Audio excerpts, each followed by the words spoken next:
Guardians of the Galaxy 3 just dropped this Friday.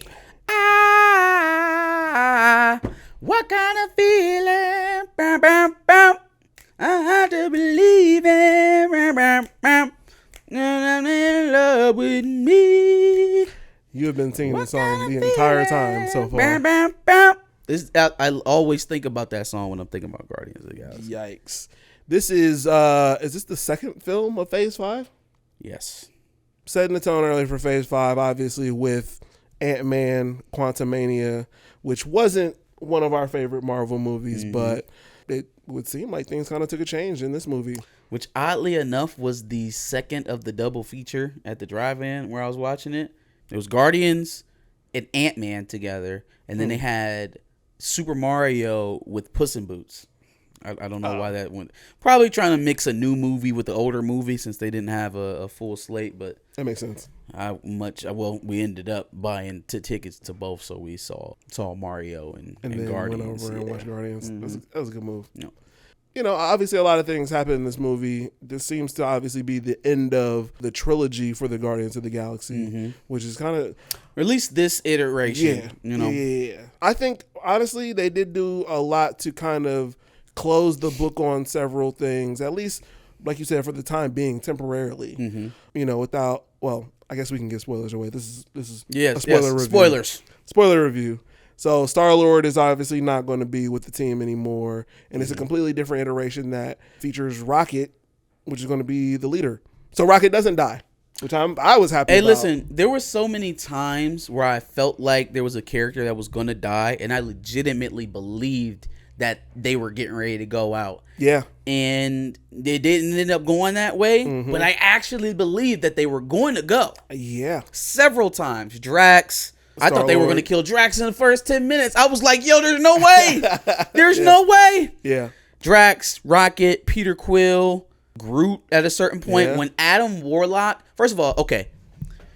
If for nothing else, the first 10 minutes of this movie was some of the best action I've seen out of Marvel in a long time. I'd agree with that. Maybe No Way Home. But... other than that, I don't think I've seen a better fight sequence out of the MCU in a while. Yeah.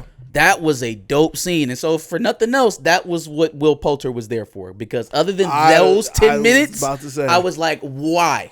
Well, for what? That 10 minutes and then him saving Peter. We'll get to that. Don't forget that you said that because there shouldn't have been a reason why he needed to save Peter. But we'll get to it. Fair enough. But yeah, that whole scene, first of all, oh my God. Ripping Groot's head off. Rocket gets a shot to the chest and starts convulsing. Drax takes a shot that looks like it kills him. Yeah. Right? They only survive off of a last ditch stab through the heart from Nebula. Like they're kind of pushing the envelope on some of this violence, which I was very encouraged by. Yeah. Like immediately you got introduced. We go through the little song montage or whatever, reintroducing the characters. We're doing the beginning, the opening credits, what have you. And then smack, boom, Adam Warlock right in the middle of the shit. And we're serious right now. It means something. Something is happening. We're paying attention. The tensions are high. My attention is there. Yeah. That was a hell of a way to start off with a movie with a heart wrencher like that. I was going to say, the action was really good. I also thought that what James Gunn did with the humor is what Taika Waititi wishes he could do with the humor. It just worked. It just, I swear, you took the words out of my mouth. Taika Waititi has James Gunn wet dreams. He wants to be that guy so bad. I don't know, honestly. But in terms of stylistically, James Gunn is what Taika Waititi aims to be. Even with a joke that probably shouldn't have hit for me with the whole good dog, bad dog thing. It was funny. It was that clever. It worked. You're a bad dog. Oh, my God. And then at the end, he says good dog, which is so cheesy, but it just still worked. It just worked. Yeah. Go. I was just going to say the humor, and then obviously the whole origin story of Rocket was low-key almost a tearjerker. Yeah. So you had all the elements to make this movie work really well, I think. Can we sidebar for a second and then get back to the review? Sure. If you got your panties in a bunch because of the animal violence in this movie, I need you to go touch some grass. Like, I need you to go find some actual animals to touch. Because, number one, there wasn't a single live animal in this entire movie. And I say that confidently, not being part of the production or knowing any of the particulars of what actually was there. I know for a fact, though, it wasn't any live animals. So if we've risen to the point where now we are defending the sovereignty and the autonomy of animated animals, Lord have mercy, people. Touch some grass. And honestly, I didn't feel like it was any more violent to the animals than it is to the superheroes that go through the same shit movie after movie after movie. Yeah. Newsflash, Rocket is a superhero. He's a guardian of the galaxy. He's got to be able to take some lumps just like everybody else. Absolutely.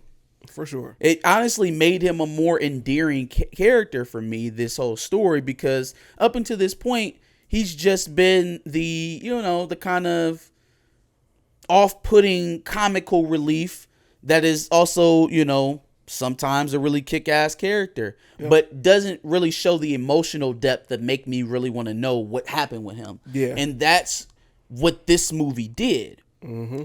Yeah, I thought it all went really well with that origin story. For sure. It, like when they got to the point where he was almost about to die, like it was really emotional. Mm-hmm.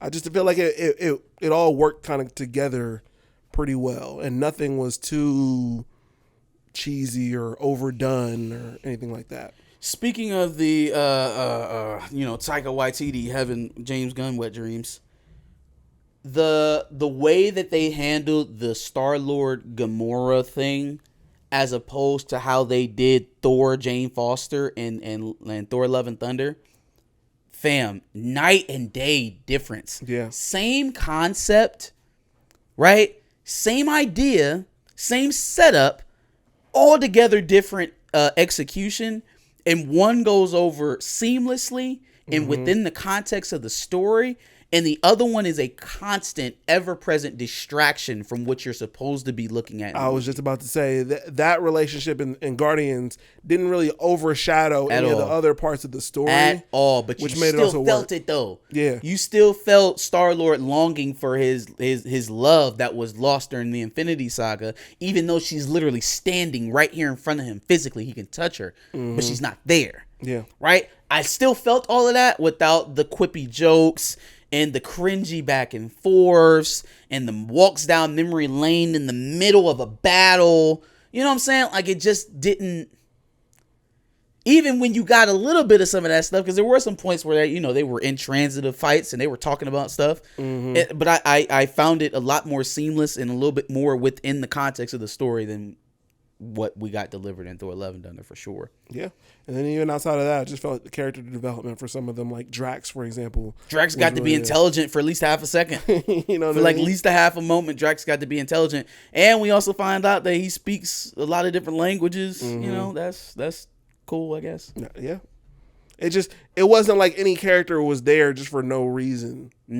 Like, even some of the lesser characters they played a part in it. And I think that's so different from some of the movies that we got out of Phase 4 and even Ant-Man at some level. Because I just feel like they will give you a character, but that character is literally only there for comic relief, or that character's there and it doesn't really fit for whatever reason.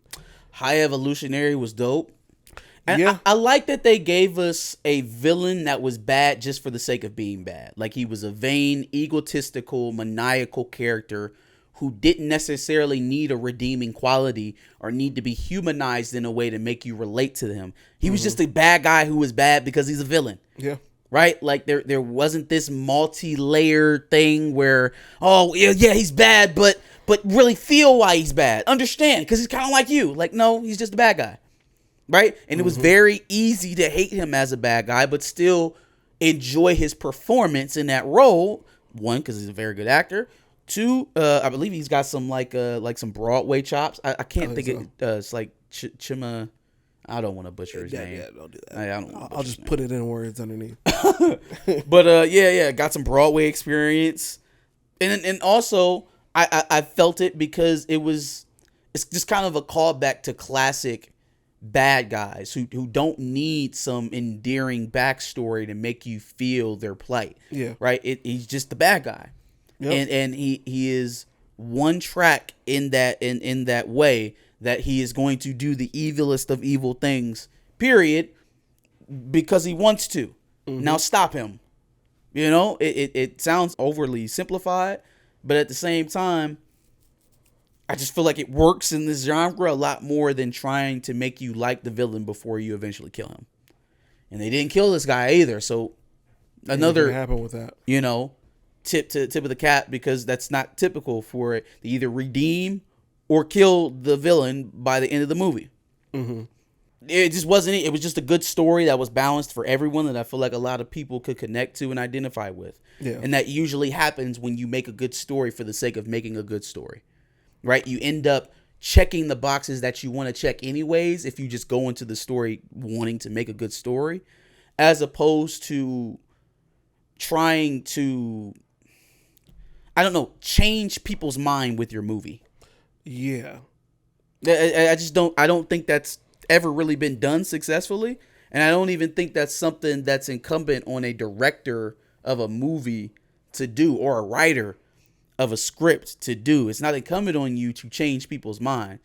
You just tell a good story. And then if someone is able to draw some other conclusion or interpret it a certain way that makes them see things differently, then it was successful. But you don't go into it saying, yeah, I'm going to change people's mind. I'm going to enlighten people on this culture or this lifestyle that they don't know about. Like, there are teachers, and then there's entertainment. You know, there are directors, there are teachers, there's learning, and then there's entertainment.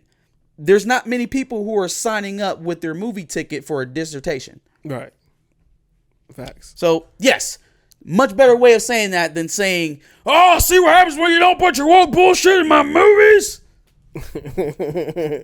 Tyrone. I actually forgot about the whole Tyrone Magnus thing. Fam, you older than me, bro. You mid-late 40s.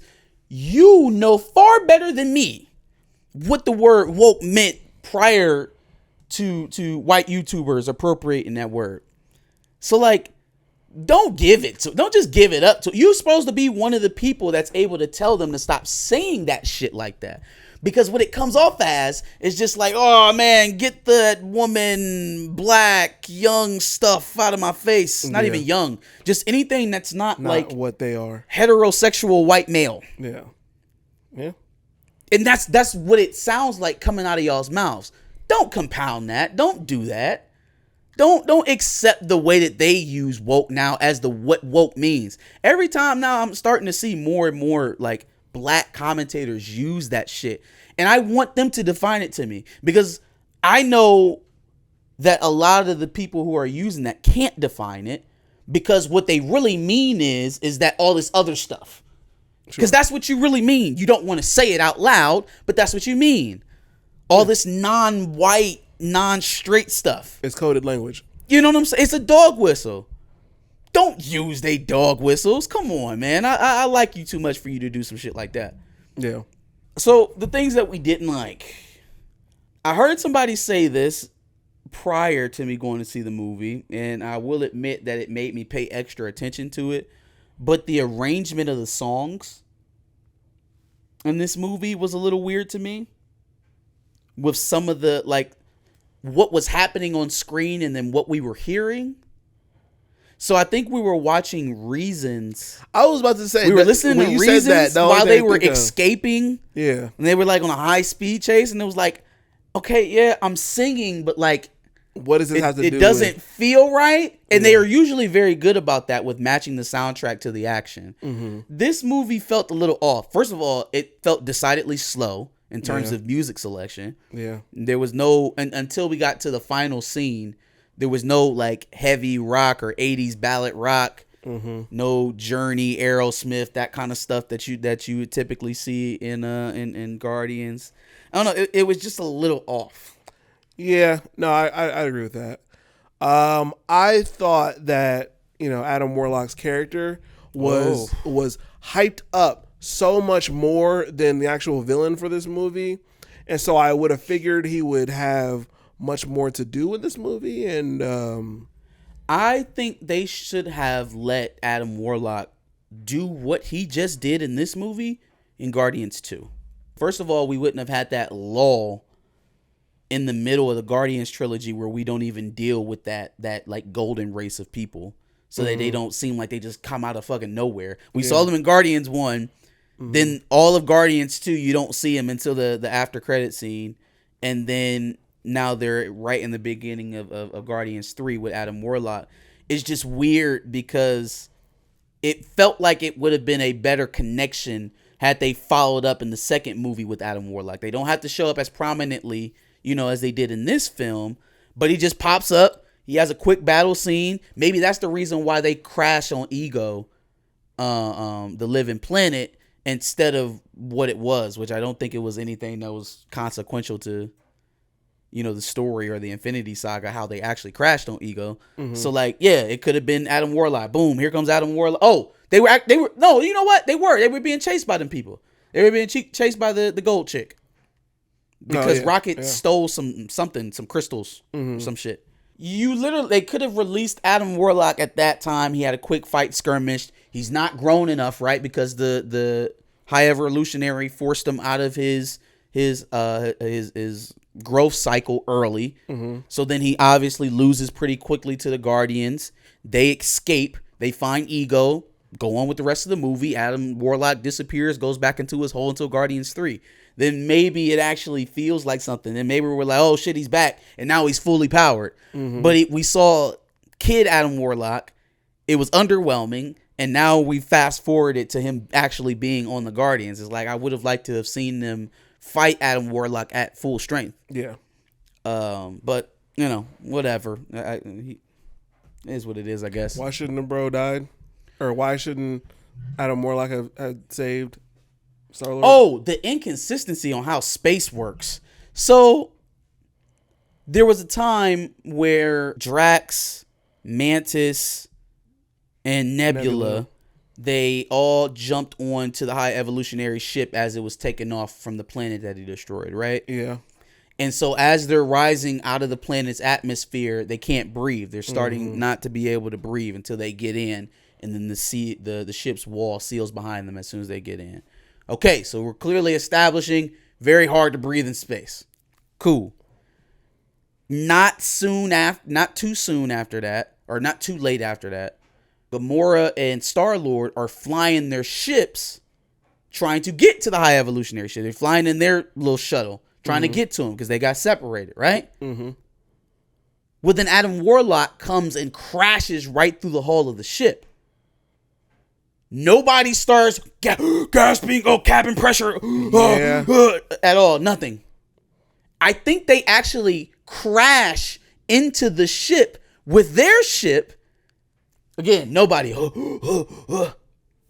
When Star-Lord ends up in space and he can't breathe or whatever, first of all, how long exactly can you live in space and not breathing? And then even if you do, no busted blood vessels, or he's not coughing up blood from his lungs being compacted or from the pressure, the vacuum in space. Nothing. It's like nothing happened to him. His eyes should be bleeding. His ears should be bleeding. But the reason why he shouldn't have had to save him, where the hell was Star-Lord's helmet the entire time? Entire movie. Yeah. No. Where the hell was Star-Lord's helmet? How many times have we seen Star-Lord? Oh man. One of those facial things like it'll conceal you so that you can go through space. He ain't got one of them in his pocket. No. Nobody does. No one on the team does. So we had one a movie ago that actually ended up saving Peter Quill's life, and now no one's using it. Not to mention the actual helmet that Peter Quill, Star-Lord, uses in any other situation except for one where he actually needs it. So that was a little. That's fair, but they had to raise the stakes, and then get Adam Warlock to be the one to save him. But honestly, other than that, I don't really. Oh, there were a few things with the aliens. like in the dialogue that didn't really add up, but it was fun. It was comical, so I don't think it was really meant to be very accurate. Yeah. So like when Peter and Gamora are trying to convince the secretary to give them the information on Rocket's code or whatever, Peter goes over there and starts talking to him. Then Gamora puts the gun up to her and starts demanding her. He's like, yo, no, I was getting to her. She liked me. She digged me. She goes, I actually thought you were a douchebag. Why do you know what a douchebag is? Why do you know what a douchebag is? Because it's funny. What? I actually really liked Nathan Fillion being in the movie. I was a fan of Castle, obviously a big fan of Uncharted. It's my favorite game franchise to date. Mm-hmm. So it was good to see him in that. But I understand the concept of having, humans or Terrans out in space that aren't necessarily from Earth. That I can conceive. But if that human is not from Earth, why does he speak perfect English? So he's not from Terran. He's not from Earth. But he speaks perfect English to the point that he can pick up on different turns of phrases and saying, like, it's like, okay. He's literally supposed to be an alien. And it applies with all the other aliens, just not Nathan Fillion. Yeah, duh. Okay. Makes sense. Okay. Makes perfect sense. But yeah, no, those were some of my low points. But all in all, that was a pretty enjoyable film, I think. Post-credit scenes seem cool to you? Well, first post-credit scene we already kind of talked about. Well, Star-Lord will continue in some way, shape, or form. It makes sense that Star-Lord's probably the only one that's going to maybe reappear or have some sort of project outside of the Guardians. One last thing. How did they get meth on the planet that the High Evolutionary created? Yeah, that's no, okay, maybe if he created them. them to mirror humans, then it makes sense that they would find a way to make drugs. Why meth? Like, how did they get meth? And then why does Peter know what meth is? He left Earth when he was 12. What kind of life was he living? A crazy one where he liked to party, bro, clearly. Peter out here tweaking at 13. Fam. I didn't know what methamphetamine was at 12 years old. So yeah, for sure.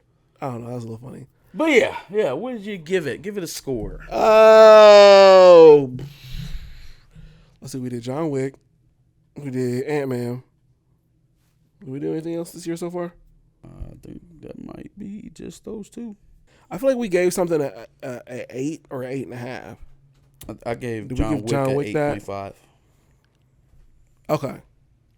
Because I think we gave John Wick the same thing. I think I'm going to give this one 7.5 to 8. Yeah, I'm going to say 7.5. Yeah. Say 7.5. Definitely probably going to be one of the best Marvel movies of the year. Unless the Marvels does something to really... Yeah. And I mean, honestly, in terms of quality, this was a slight bump up from everything else that we've been disappointed in Phase 4 and even the early parts of Phase 5. So, yeah.